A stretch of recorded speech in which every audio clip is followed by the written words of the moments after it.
Here we are in step 2 of our videos of this series on the energetic assessment. And the first one was to document what's on your table. And so you took a blank piece of paper, documented everything you did on a daily, weekly, or monthly basis, or even annual.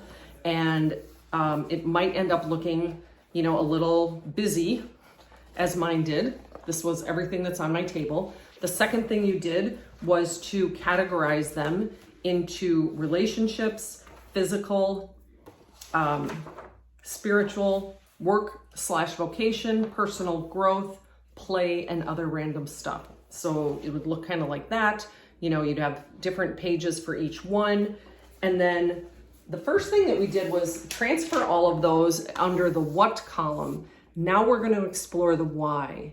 So now we're going to get into the why of each of those activities. And this is where the juice is. This is where you can really, the energetic assessment really takes root, really starts to provide you with some insights.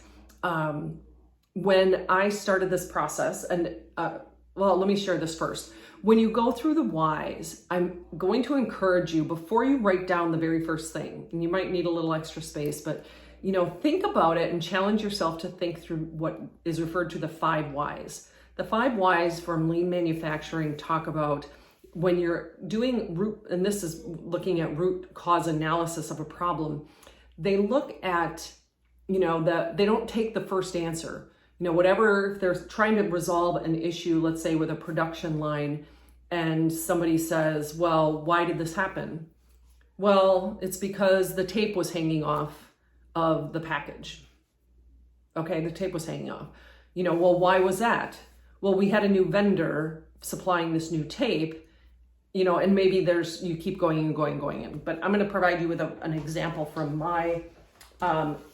my sheet that I know I can take all the way through, because I know a little bit about packaging because I've been supporting some packaging lines lately at a client site. But one of the things that I wrote down, and I actually added it to a couple different areas, but one of the things that I wrote down is cooking, that I love cooking. And I put it under relationships because I love cooking, not just for physical. I do it for my own physical health, and I love to cook healthy food, but I like to cook. Why do I cook? I like to cook. That's number 1. Number 2 is when I say, well, why?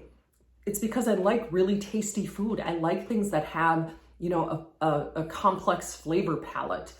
Well, why is that? I like trying new things. I like things with a lot of flavor, and I like trying different flavor palettes. And to me, the why of that, when I look deeper, is it's creativity to me. It's creativity, not just in, photography, which I also do, or in how I decorate, or in other things that I do. I like that creativity in my food and in what I eat as well. And the final, when I took it even a step deeper, I put that I don't necessarily, what I discovered was I don't necessarily do a lot that's creative in my day-to-day. And so the cooking is an outlet for me to really express creativity. I find kind of a similar thing when I'm planting flowers for the spring, when it is warm enough and we know they're not going to freeze outside, is the same thing, that's a creative outlet for me to be planting and creating beautiful situations in the different planters that I have. But cooking is the same thing for me. It's a creative outlet. And as I'm doing this, I'm realizing that's something I want to expand and amplify.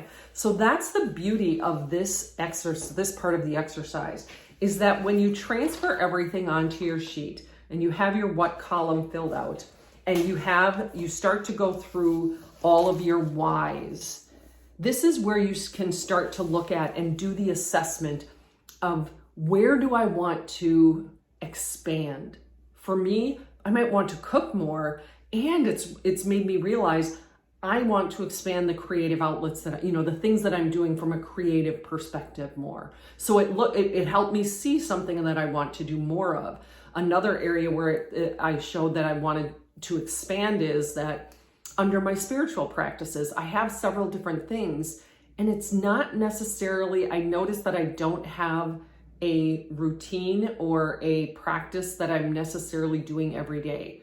And to me, that's pretty okay. And it did highlight for me that it's somewhere like, oh, you know what? I think I want to expand in that area. It's also an opportunity to look at areas where you want to divest or cut back. So maybe there's something you're doing. Maybe you're going out with friends, this certain group of friends, and you go out every week, just because. And you realize, you know what? That doesn't really fulfill me. That doesn't really serve me. I think I'm only going to do that twice a month. And maybe those other weekly times are areas where I might do something creative, and I can use that to kind of shift the balance of the things that I'm doing and shift the areas where I'm investing my time, where I can amplify and grow and do things that really fulfill me, that really create the juice in life. And so this is the next part of the activity. So of the energetic assessment, you started out with documenting everything that's on your table, what's on your table, and then you categorized it across the 7 areas: relationships, physical, spiritual, work or vocation, play, and other random stuff. And I missed one. Oh, personal growth was the other one.